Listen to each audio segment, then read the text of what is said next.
The title of my talk this morning is Trading the Price versus Trading the Basis. And the second talk this morning is Tom's talk, which is entitled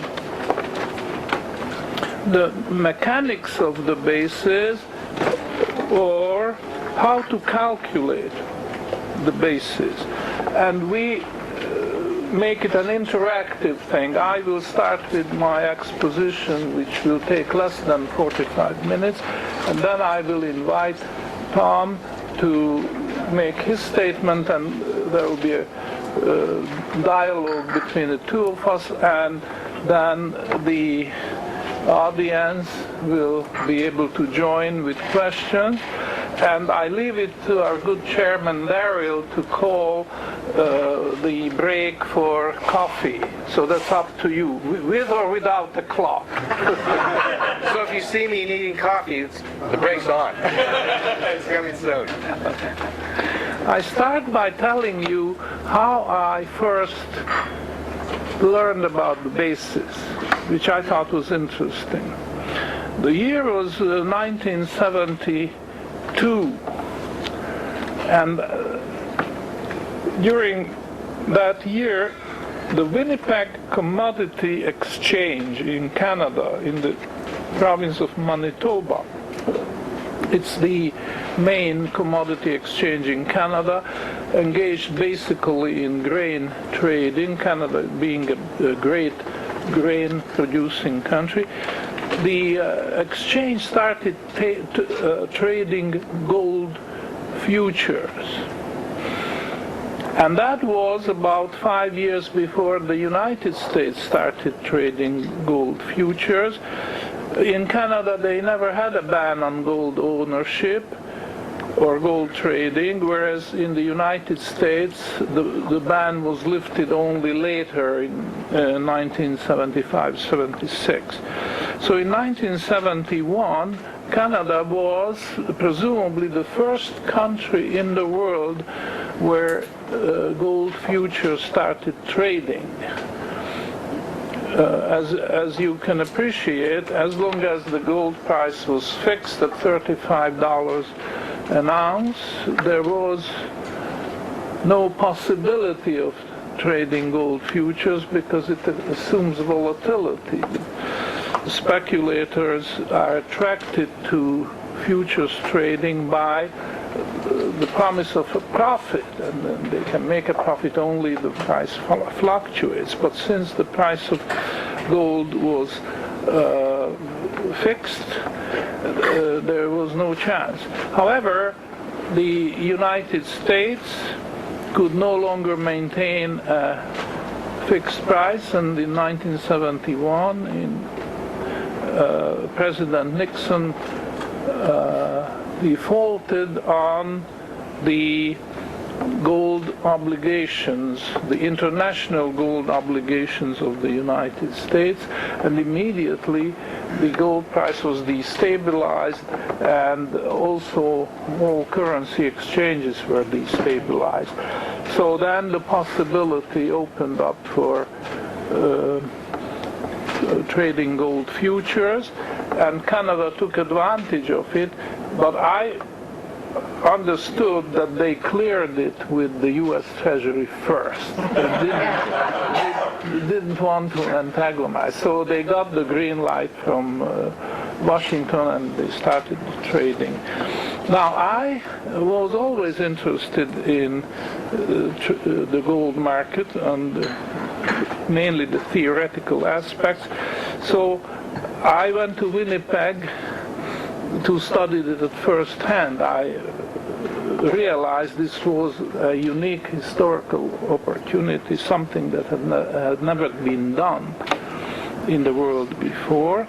And when I got to Winnipeg, I lived on the east coast in Newfoundland, and as you know, Winnipeg is about the geographical center, so it's halfway between the Atlantic and the Pacific.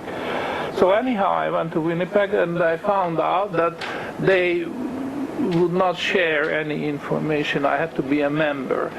So willy-nilly I had to buy a seat on the exchange, which was a pretty penny to me, and especially so because I didn't intend to do trading to generate a profit. I just wanted to study the trading patterns and whatever I could.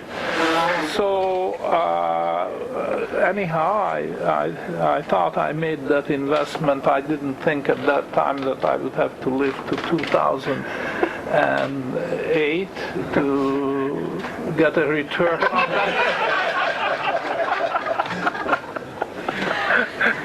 But I didn't really do it in the hope of a return. I was just eager to learn, and learn I did. Of course, most of the traders around were grain traders. Gold trading was so new that there was really no accumulated knowledge about that. But the grain traders were willing to share their information. So one man who was the chief trader of Cargill, which was a big, it may still be around, a big American grain trading company with lots of elevators all over the continent, he was willing to talk, and we became friends, and he told me, he answered all my questions. And during these conversations, I learned as much as I could about the basis, and it was an eye-opener to me. I didn't know anything about it before, and this is what he told me. He said, as a grain trader, I have to be ready 24 hours a day, 7 days a week, and 52 weeks a year to buy or sell grain. And I could get a phone call in the dead of the night, somebody offering to sell or somebody offering to buy grain.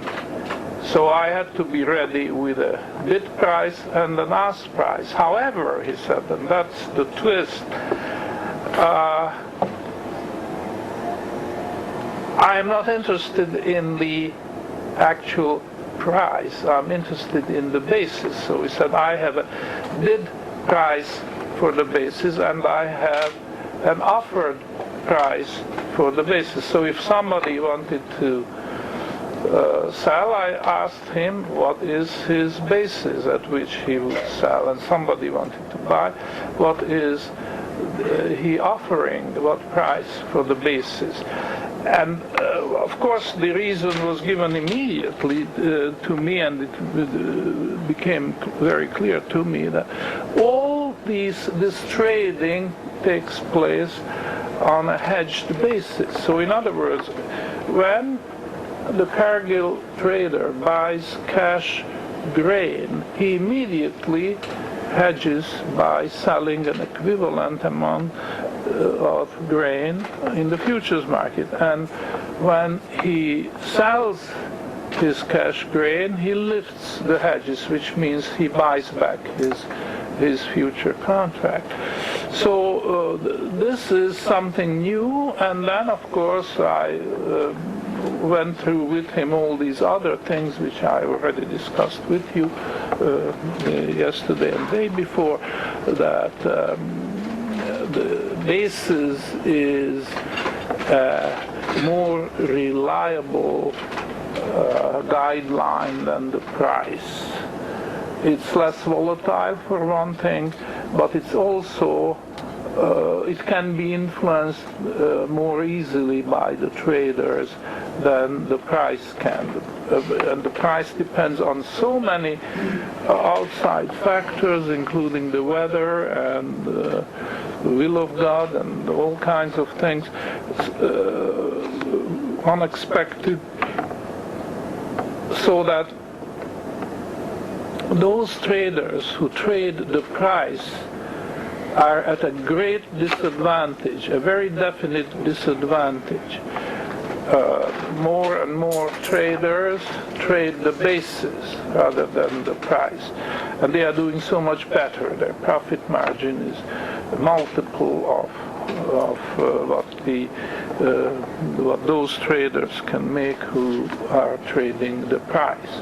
Trading the basis is the wave of the future. This was pretty clear, and there's one reason why not every trader switches to basis trading from price trading, and the reason is that it takes a little bit of intellectual discipline, and it is sometimes a little bit counterintuitive, the basis trading, as I will give you one example presently.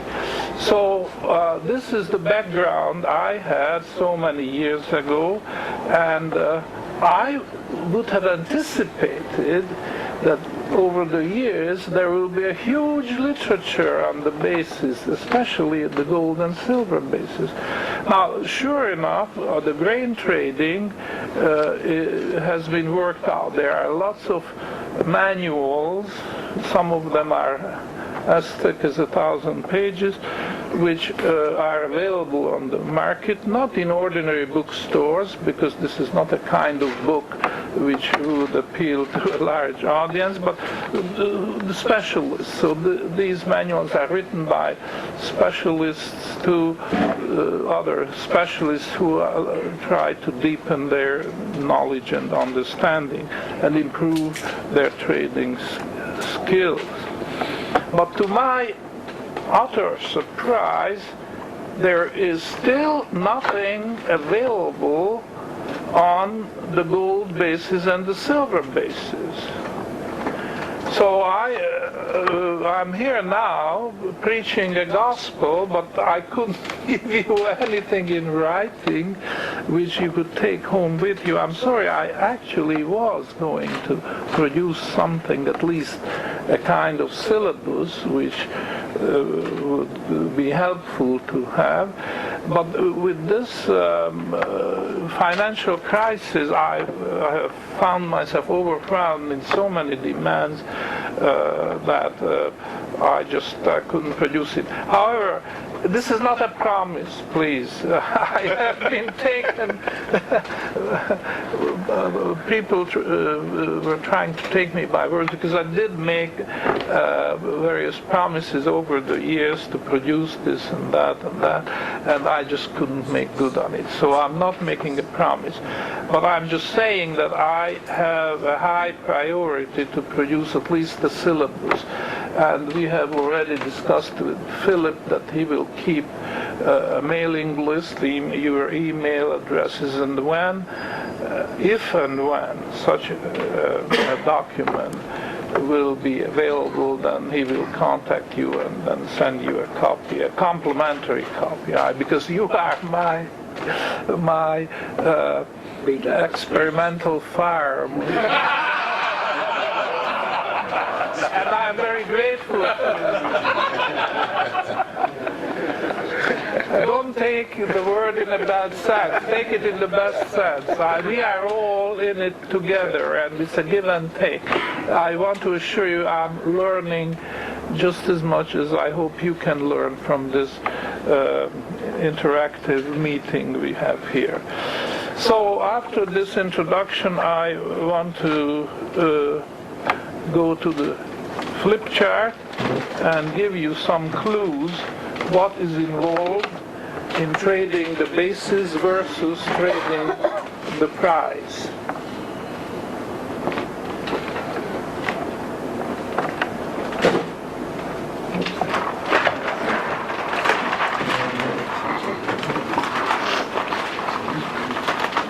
I start with trading the price because this is something which is more or less familiar to everybody. You can imagine that you are a trader on the floor of commodity exchange, which means that you are making a market. You are buying and selling. You buy in the hope that you can sell at a profit. So you are trading the price. The price is your guidelines. It's your guiding star, because it's not certain that you buy first. It could be that you sell first. It's possible in the commodity exchanges that you sell before you buy. And the mechanism of that may not be familiar to everybody here, but you know, you put down earnest money. This is what is known as margin, the technical name for it, margin. And this allows you to, it's about 10% of the commitment, and it allows you to buy, and if the price goes with you, then you are sitting pretty. If the price goes against you, you are not sitting so pretty anymore, but you get a margin call, and if you meet the margin call, which means you have to add more earnest money, then you can hang on to your position. So this is not what I'm going to talk about. I just tell you that it's not necessary that you buy first before you sell, because it's possible, and there's nothing objectionable about that you sell first and buy later. So, the technical language is you create a short position, and then you cover this short position later when you buy your contract back. So we are talking about trading the price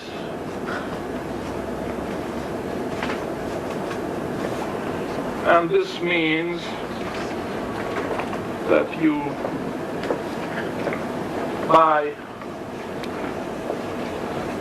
high,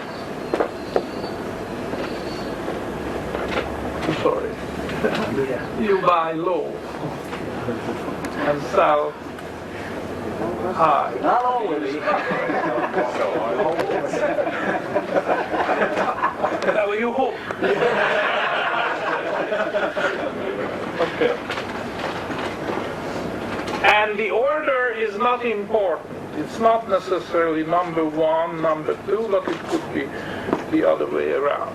The important thing is that you derive an income from the difference.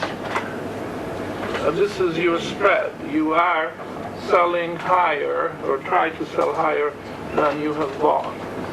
And that difference, that spread, is your profit.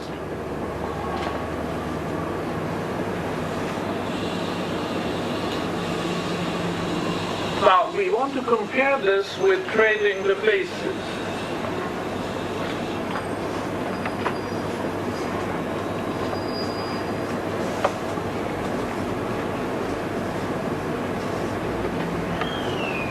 I didn't have to explain what buying and selling means, because obviously buying means buying the commodity and selling the commodity, which could be grain, could be gold or silver. But now I have to explain what it means to buying the basis. What does it mean that I buy the basis? It means that I buy the spot commodity. I just abbreviate and say buy spot, and more or less simultaneously sell futures. So this is a complex transaction. It's an what it is an arbitrage transaction having these two steps, and compare it to selling the basis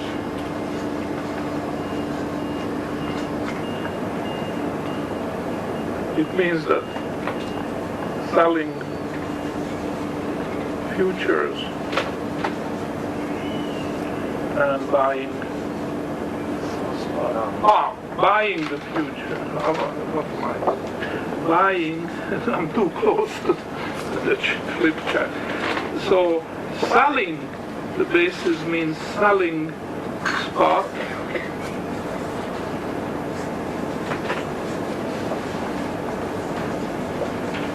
And buying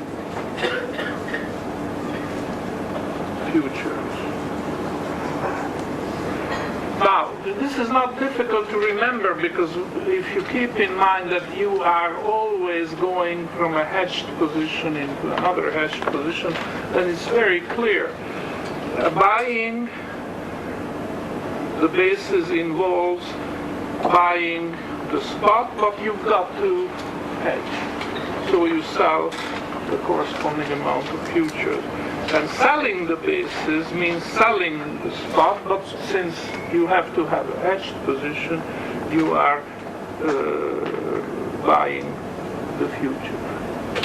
Okay, creating a short position in the futures market. So we just have to extend our language, buying and selling, to the basis, and that is what it means. Now, one thing which shows up from this is the interesting observation that the simple rule, buy low, sell high, which we have had with us ever since we were little kids. I mean, when little kids first learn about buying, selling, whatever it is, stamps or marbles or this or that, they are aware that you want to buy low because later on you want to sell at a higher price. This we have to drop because when you extend the concept of trading the basis, the trading from the price to the basis, then a new rule applies. Namely, you buy high and sell low. So this is replaced by this. Buy high and sell low. Now, if you put it into context with what I said yesterday and the day before, that the basis for grains is cyclical, and the basis for monetary metals is not cyclical but does have a definite trend, then this becomes clear. Because in trading, you want to move with the basis, and the basis for monetary metals shows a falling trend. So you try to buy high because you expect that time is on your side. Well, you still have to be lucky to some extent, but not to the same great extent as you have to be lucky in trading the price. But anyhow, you have a strong back wind. The basis is eroding with time. So all you have to do is sit tight, and in its good time the basis will contract sufficiently that you can sell at a profit. So this is the big trick which you have to remember, that with the new rule, buy the basis when it's high, because you can have a good chance to be able to sell it when it's low. You can switch from an old-fashioned trading strategy to a modern trading strategy. For grains is not so modern because it has been around for over 100 years, but for monetary metals it's fairly new, and it works the same way. You just have to change this rule with that rule and you are in business. So I would like to ask Tom to comment on this and then say more about how you actually calculate the basis which will give you the signal. Because the main thing is that you discard more or less, not entirely, but more or less you discard the price as a signal for market action and replace the price with the basis as a signal for market action. And of course, now you have to know, because nobody will quote you. Well, they will. There are, I'm sure, firms which quote you the basis for gold and silver, but more typically, I think you have to calculate the basis yourself. Or better still, I tell you why I don't like the word calculate the basis, because when you say calculate the basis, suggests that a snapshot will give you the information, and it's not. It's what you really have to have is put it into context, so to see how the basis, what you calculate, has arrived at this stage and in which direction it's going from here. So really you are looking at a process more than just a single quote. So once you know how to get that information, then you are in business. Just one thing before Tom will take over from me, I want to say that the basis is your guiding star, and this is how you have to treat it. It gives you, it's a powerful tool, but a tool it is. It is not the last word, and there are a lot of things, including intuition and aptitude for the type of market action you are following, and so you only have a guideline and a tool, and then you just have to take it from there. Now, I'm not suggesting that everybody here will ever trade the basis. However, you want to understand how those who make a living out of the market are using the basis to their advantage, because that knowledge will put the whole landscape in a different light. That's one thing. And the other thing is that we are going to discuss later on. Tomorrow, I guess, is the last day, but we still have time to do that. We are going to discuss how, even if you're not trading the basis in the sense of buying and selling, but you can still get the clues. So, for instance, timing of your buying of gold or silver could very well be done using the basis as your guiding star. So I will ask Tom to comment or even criticize what I have to say, and add your. No, I think that was a very good exposition. Thank you. I'm glad. I hope that you also share my colleagues. Okay. Here it is. Okay, what I'm going to try to do, and we don't have a lot of time, so if someone doesn't understand this, I'm going to try to go through this relatively quickly. Come see me afterwards. We've got a couple of minutes left here. But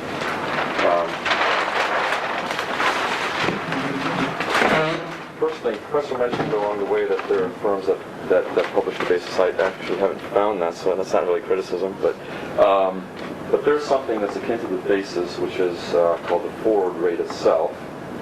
And maybe I'll have a chance to explain that, but I don't at this moment. But there's a website for the LBMA.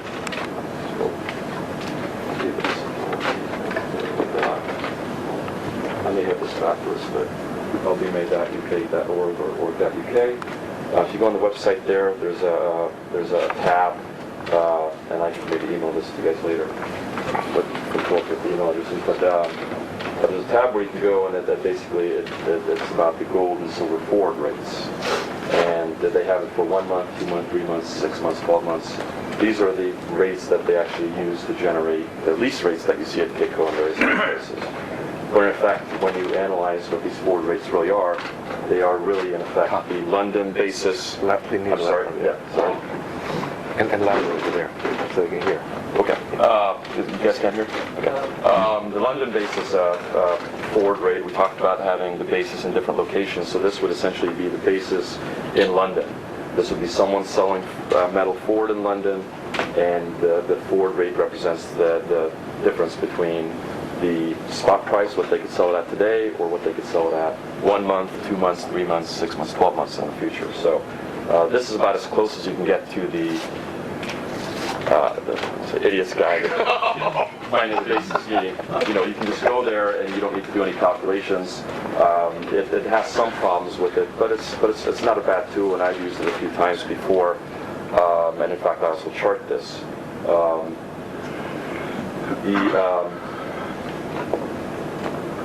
do we have? We have 10 minutes. Okay, so I think I have time. Okay. So if we get a little bit more complicated and get into actually, okay, how do I calculate the basis? I actually personally use another website. And there's many ways you can get data for COMEX futures, but this one to me is very easy. You just go there, you go to barchart.com, and they have charts there, but they also have the daily data, and actually if you go and scroll over the chart, you can get the daily prices going back like 15 years if you do the custom charts the right way. This is not, you wouldn't be able to calculate the basis from the charts themselves. You actually have to use your calculator Excel, and I'm going to try to do that real quick here. But this is where you can go get the data. There's a tab on there that's, I think it says futures, and then you go to metal, and then you can do it for gold and silver.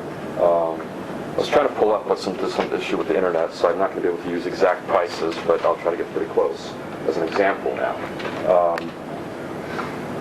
If I go to bar chart and I go to this metal futures, blah blah blah, I get to the page for gold, and it's going to show all of the contracts for COMEX.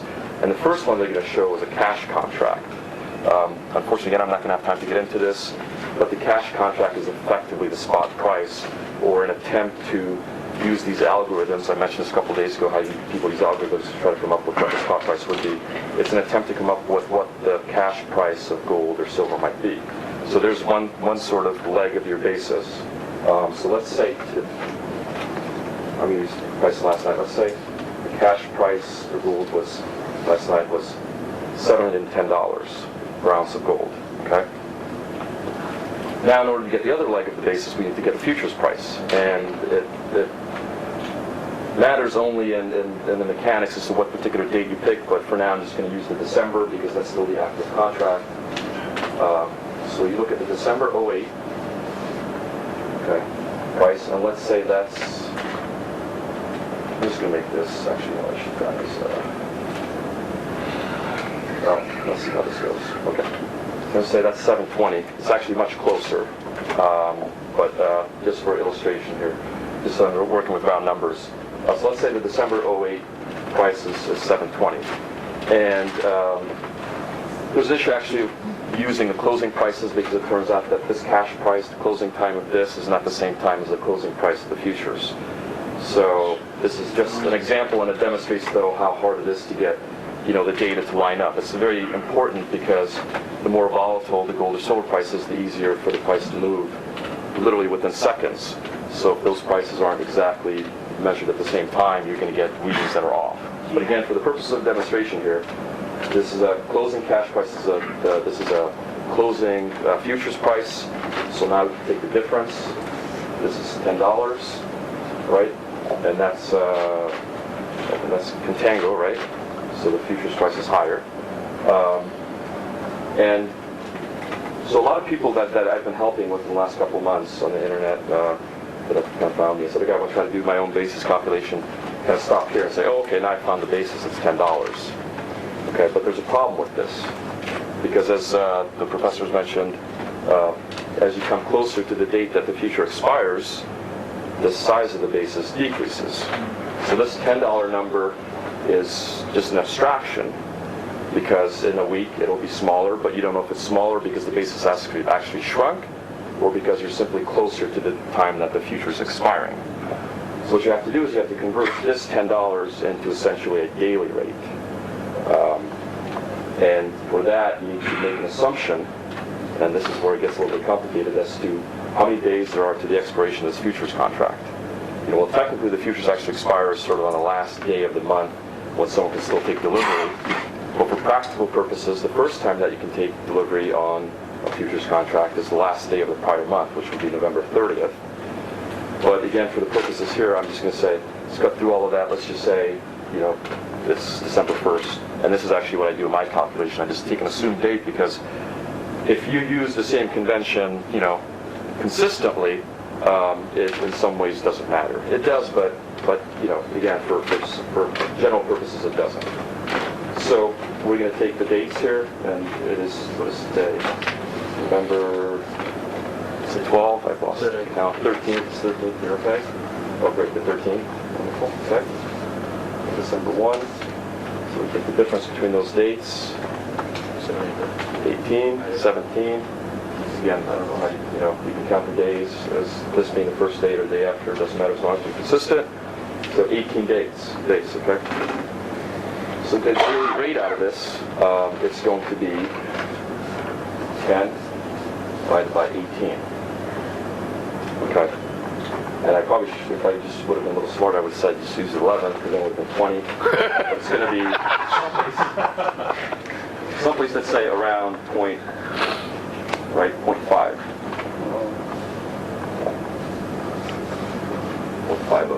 Okay. 0.55.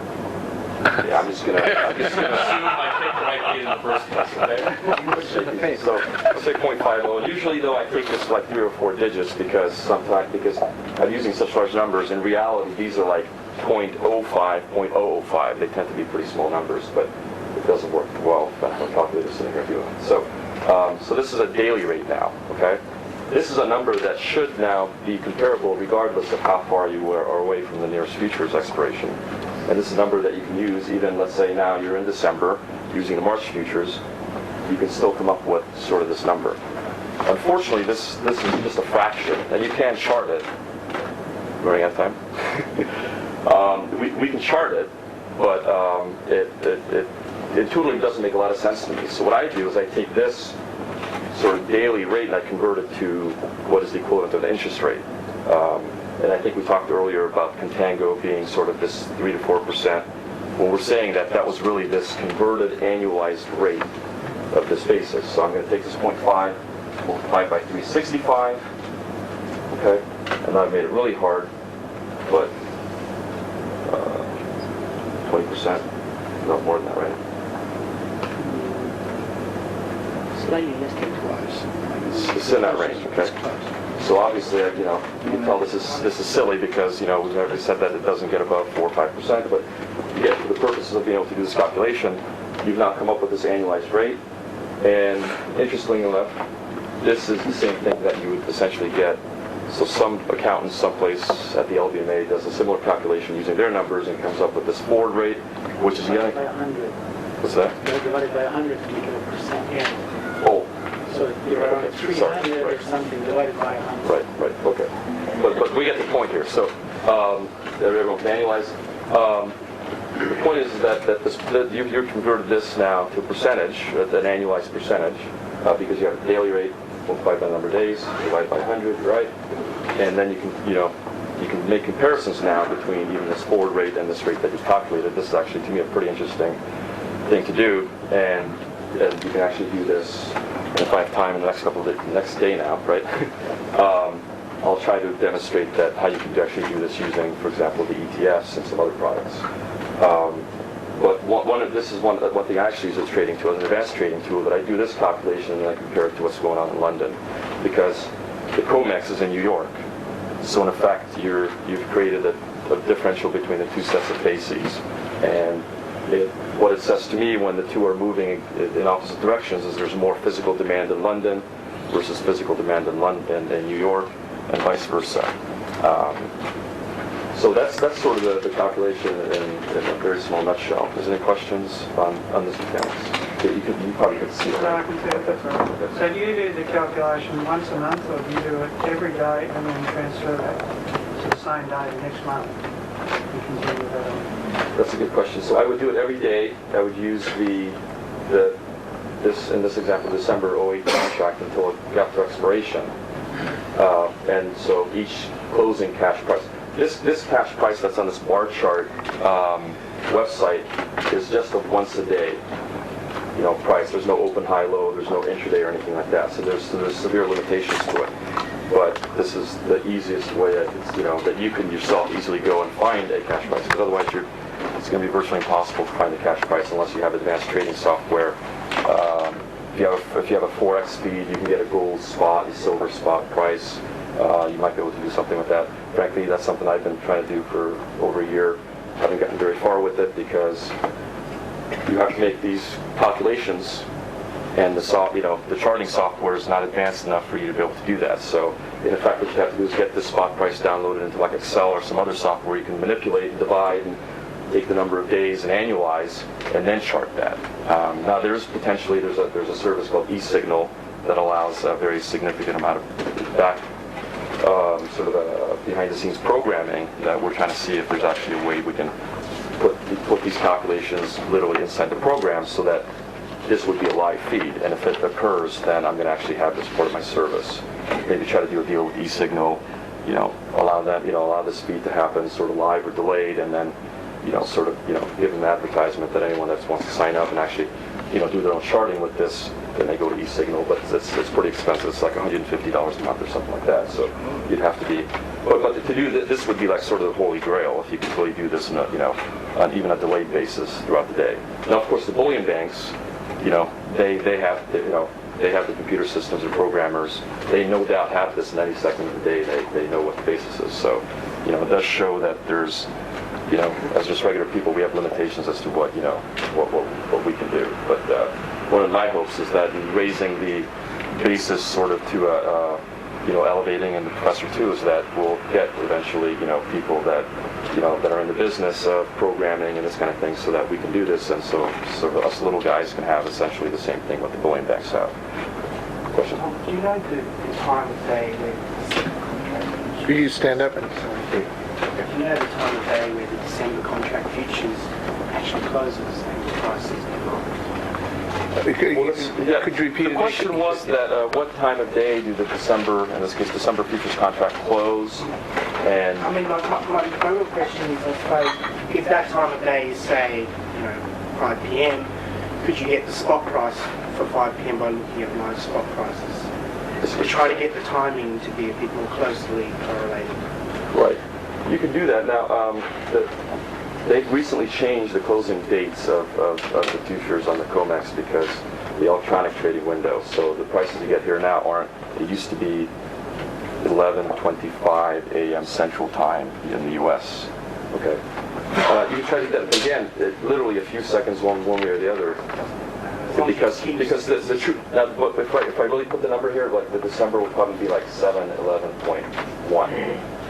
So it's $1.10, gold fluctuates that by, these days, seconds, but certainly by minutes. So it is. But what they try to do with this is they try to get that same number, but whatever algorithm that they use, I'm not very comfortable with it because there's a lot of artifacts in the data. If you chart this, sometimes you get these silly spikes that mean absolutely nothing. So I know that this algorithm method is faulty. It's going to... The price 710, is it a bid price or offer price or something? I noticed there are two prices. Well, this is on the bar chart site. There's only one price, and it's a closing price. I don't know. It may be the best bid, or Average. it could be an average. I don't know. I know it's not a true trade because the COMEX doesn't really have. Maybe there's something called exchange for physicals (EFP), where someone actually, two parties that want to enter a futures contract will pick a price, and it's not what the futures price is. Maybe they use that as part of the algorithm because there's a few of those trades during the day. I don't know what that is. Maybe someone that has the time could do that research. But But again, it's just the first step of really starting to understand it. If you can't do this part, it's not worthwhile to even, study the basis. Someone here, why don't you go? Is it practical to consider using the cash component of the calculation a price that you can't actually trade physical? Because one of your legs is to buy cash if you're buying basis. Right. That's very true, and if you were buying the basis, like the bullion banks, they're doing this, they're transacting with an actual customer, so they have a true price at that moment in time. You wouldn't necessarily have that. So again, I would not recommend that someone actually considers this to be the price and then says, well, I can buy, near this number. This is an abstraction in some ways to demonstrate and use as a tool for, you can actually do this on a daily basis and come up with trends. Again, any one day's data is going to, could potentially be very erratic, but if you put moving averages behind it, I've got charts going back to the 70s on some of this stuff, and you definitely do see trends, and as the professor said, it's not necessarily the one day's value that's important, it's the direction that it's heading in. That's the key, and that's what you do in your chart. But again, you can't put those charts together unless you understand the basic calculation, so this is the most important part. Yes, sir. If you take in your example the December futures contract, but you have, say for example, essentially listing of other futures contracts, is there an advantage to taking the aggregate of those different contracts and trying to sort out the terms of that as well? That's right. So one of the things I do in my own proprietary is I don't actually use this cash price. I use the December and then the February and the April, and then I derive my own sort of what the cash price should be, because there's something called the spread. What the spot price is to the futures price is a basis. Any two futures prices have a spread between them. So there's a continuum of, if there's a contango between the spot and the next futures, there's going to be sort of a contango or positive spread between that futures and the next outer futures. Okay? And because I can get individual trade data for each futures, meaning I know this trade happened at 12.56 at such price in this futures, and at 12.57 at this price in this other futures, if that's close enough, then you can actually start, but it's not always the case, because when you go further out in futures, there's less volume, less trading, so that doesn't always happen. So you have to be careful with that, but I've got some algorithms. I use the open and the high and the low and sometimes the intraday trades in order to, to sort of come up with what essentially would be an average range throughout the day, and then I use that average range and chart that on a day-to-day basis. But that would be certainly one tool to try to get around this cash price, this uncertainty. How would you expect the futures to change? Like the December, you say 720 there. Would the January be somewhere near that, or is it going to be well away from it? How does the futures as they go out? So if this was, the example here, if you had a perfect progression of the basis and the cash, and this is, let's say this was a month and it's 710, 720, then you'd expect the next month to be like 730. Well, what it actually happens is that, well, I'm not going to get into it, but it starts to sort of compress over time. It's a function of the percentage. Why don't you do this backwards? Set yourself a basis at which you will buy, like you said, a limit buy, and just sit and watch. And when you can get your cash gold at the price vis-a-vis the futures, you make the deal. And whether it's on eBay or wherever the cash gold is, Right. Instead of trying to get the signal, just set it at a limit you like. The way I would recommend this is actually good. Buy high and sell low. So One of the things I do is I actually, I've done this before. I used to do futures. So for example, if I have, this is December, now this is coming into expiration in a few days, so this is pretty close to cash, and then I would say, let's take the April 09, okay, and let's say that's at 7:30, okay. So there's a 10. So you can actually enter this as a spread order. I want to pay $10 for this, but I can put a limit order and say, well, when this reaches 15, I want to buy, and I just let it go, because I know that 15, for example, is, remember we talked 4% is like the top of this contango range. I said, that's like represents 4%. So I figure out what that spread is, and I put an order in, and it reaches that, and then from there I just let it play out. That would be one way to play this sort of fluctuation in this contango back and forth, which it does happen. As I said, it does kind of spike from day to day. So as long as you know you've only got a limited amount of loss, it's not going to go that much further, but it can go, infinitely in the other direction, meaning the spot, the closer price. Now, you'd have to be really close to, the expiration month, and in reality, the December futures can only go to infinity if there's enough metal to deliver on every contract, so that's not going to be the case. So there'll be some limiting, but it could go up a long ways.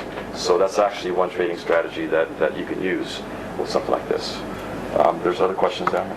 Yeah, I'm got a simple mind, and I have never done any futures trading, so I could understand what the professor explained, and that made a lot of sense. So I'm trying to relate that to what you're putting out there, and what is the basis there? Is your converted annual interest rate? That's your basis, right?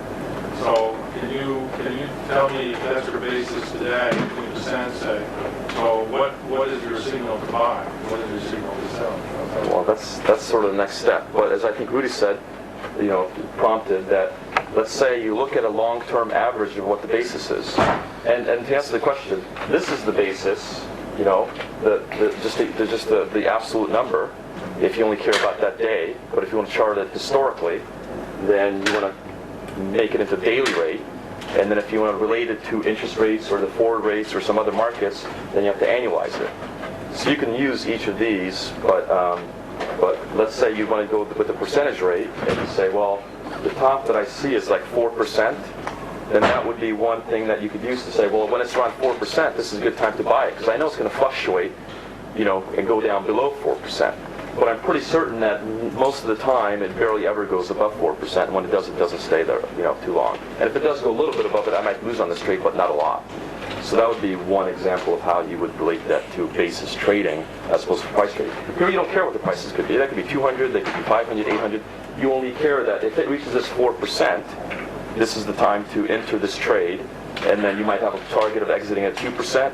You might look at charts and see, well, this tends to bottom out at 2% and it fluctuates back and forth. I wish it was that easy, because I wouldn't be sitting here, I'd make $1 million already, But I'm just saying, this is a concept, okay? So if it, then it goes down to 2%, then you sell it. Then when it goes back to 4%, you buy it again, and you just go back and forth. And 2% of, that price is whatever it is, $15, but it's 100 ounces per contract, so that's $1,500. So if you can do this once a month and just set these rates automatically ahead of time, the limit orders, and just leave it there, who wouldn't like to make just $1,500? If that was that easy, right? But it's more complicated. But there's certainly times. If I look back historically, there are times when you could have done this, and you just get this fluctuation. When you say average, do you mean moving average? The moving average would be one way of trying to smooth out these inconsistencies that occur over time, because any one data point I don't ever trust. So would it be a 50-day or a 200-day or? I'm not really like the charting like maven or anything, but what I found is that in order to still be able to see the fluctuations of the data, but average it out enough, 20 days seems to be a... 20 days seems if you're looking at daily data points, like closing prices like this, I find that 20 days gives you enough of these fluctuations where you can kind of pick tops and bottoms to go between ranges, but it's not, because if you do a more longer average, it's going to smooth it out. So, okay, where's that top? You can start losing the ability to, see where the focus, the sharpness. You start, so so if you got, let's say, 20 days, you might see the average go like this and say, oh, okay, here's sort of my ranges, right? But maybe the same thing, a 50-day average would maybe just look like this. Where in there's, you can't really see. It's just too flat. So the distinction is you don't want it to be like too much like this. You want it to have enough of a, sort of. But again, I'm probably many of you guys here would be able to figure this out better than I can. Okay, if there's any other questions, we can save them for probably later this afternoon or tomorrow. I'll be up here again a couple more times. So. How many can you talk? All right. So we'll take a 15-minute break and resume.